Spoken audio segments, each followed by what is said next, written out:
Vítajte. Hľadáte inšpiráciu na parádny cyklový let, ale neviete, kde začať? No, tak ste na správnom mieste. Spoločne sa pozrieme na tie najlepšie asfaltové cyklotrasy na Slovensku. A aby to bolo prehľadné, pekne sme si ich rozdelili. Od takých pohodových rodinných výletov, cez trasy s naozaj dýchberúcimi výhľadmi, až po skutočné športové výzvy.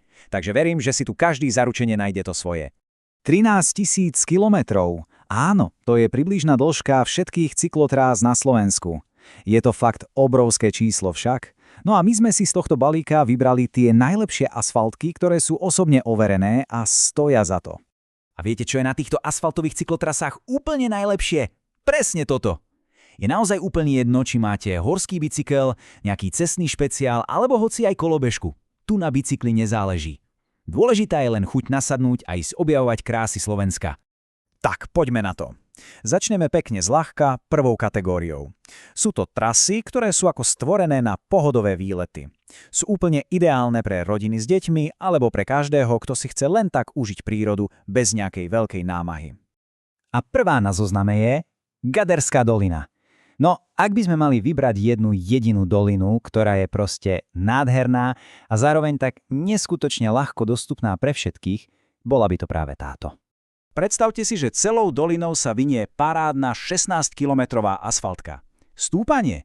To je také mierne, že ho na ľahšom prevode zvládne naozaj úplne každý. Celý čas idete takým malebným kaňónom, ktorý si tam vyhlbil horský potok, no a ako bonus si môžete odskočiť na Blatnický hrad. Dobre, z Gaderskej si odskočíme do okolia Bratislavy. Cyklotrasa Jura to je vám skvelý tip na taký pohodový poldenný výlet. Spája Raču, Svätý Jura Vajnory. A čo je na nej úplne najlepšie? Takmer nulové prevýšenie a všade naokolo vinohrady. Čaká vás tam taký príjemný, nenáročný terén, ktorý sa vlní pomedzi vinice s krásnym výhľadom na Karpaty. Cesto môžete obdivovať prírodnú rezerváciu Šúr a celé to zakončiť v nejakej parádnej kaviarni či vinárni vo Svetom Jure. Je to proste dokonalá kombinácia pohybu a oddychu. A aby toho nebolo málo, pri hlavnom meste ešte ostaneme. Moravská cyklistická cesta. Začína sa na takom ikonickom mieste, priamo pri hrade Devín a vedie popri rieke Morava. Je takmer úplne bez prevýšenia, takže opäť úplne ideálna voľba pre rodiny. Viete, ono to nie je len o bicyklovaní. Celých tých 21 kilometrov je to vlastne aj náučný chodník, takže sa cestou vďaka informačným tabuliam dozviete niečo o prírode a histórii. A popri tom si užívate tie super výhľady na rieku, lúžne lesy a samozrejme majestátny Devín. Super spôsob, ako spojiť šport s trochou vzdelávania.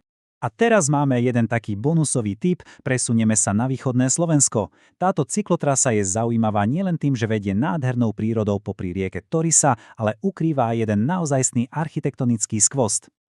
A tu ho máme, no pozrite sa na tú krásu. Unikátny drevený most Sarus.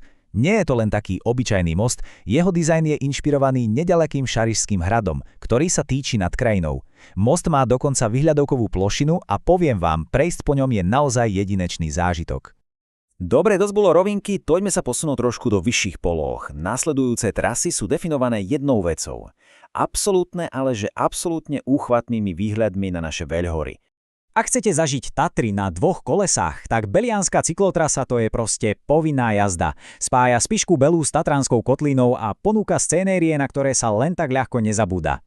A viete, čo je na tom toto najlepšie? Ten neustály panoramatický výhľad na Belianske Tatry. Kam sa pozriete, tam je to proste nádhera. Trasa je navyše skvele vybavená odpočívadlami, je blízko chodníka korunami stromov a ak práve nie je sneh, dá sa využiť po celý rok. A teraz ďalšia tatranská lahôdka, trasa ku Kmeťovmu vodopádu a to je mimochodom najvyšší vodopád v Tatrách. Toto je presne ten typ výletu, kde vás parádna asfaltka zavedie hlboko do jednej z najkrajších dolín. Len si to predstavte. Idete si na bicykli, okolo vás tá krásna príroda a asfaltová cesta končí až priamo pri vodopáde. Je to fakt neuveriteľne prístupné. Počas celej cesty máte dýchberúce výhľady a kopu miest, kde si môžete sadnúť a len tak sa kochať. OK, od pohodových výletov sa teraz presúvame k poriadnym výzvam. Táto posledná kategória je určená pre tých, ktorí si radi poriadne zamakajú a neboja sa šliapnúť do pedálov a v nohách majú už nejaké tie desiatky, ak nie stovky kilometrov. Toto je absolútna, ale že absolútna klasika. Cyklotrasa pohradí z Bratislavy do Gabčíkova. Je to krásny, no poviem vám aj poriadne dlhý, celodenný výlet. Áno, presne tak. Tam a späť je to zhruba 120 kilometrov. Preto táto trasa rozhodne nie je pre začiatočníkov, ale pre takých skúsenejších cyklistov, ktorí hľadajú poriadnu dávku kilometrov. Celý čas idete po rovinke pozdĺž obrovskej vodnej plochy, čo miestami pripomína jazdu niekde pri mori. Po ceste môžete vidieť tie obrovské lode v plavebných komorách, navštíviť galériu Danubiana alebo si jednoducho oddychnúť v bufetoch pri vode. A na záver tu máme jednu takú novšiu, no naozaj parádnu cyklotrasu v Trenčianskom kraji. Je vychýrená pre svoju kvalitu a je skvelá nielen pre cyklistov, ale aj pre inline korčuliarov. Tento 12-kilometrový úsek je síce len časťou dlhšej trasy, ale je výnimočný tým, čo všetko ponúka v okolí. Fanúšikovia histórie určite ocenia blízkosť hneď troch hradov – Tematínu, Čachtíc a Bekova. A v hornej strede si zase na svoje prídu milovníci vodných športov. Takže čo je hlavným posolstvom? No predsa to, že je úplne jedno, či hľadáte krátky rodinný výlet, romantickú jazdu s výhľadmi alebo serióznu športovú výzvu. Slovensko má naozaj kvalitné asfaltové cyklotrasy pre každého.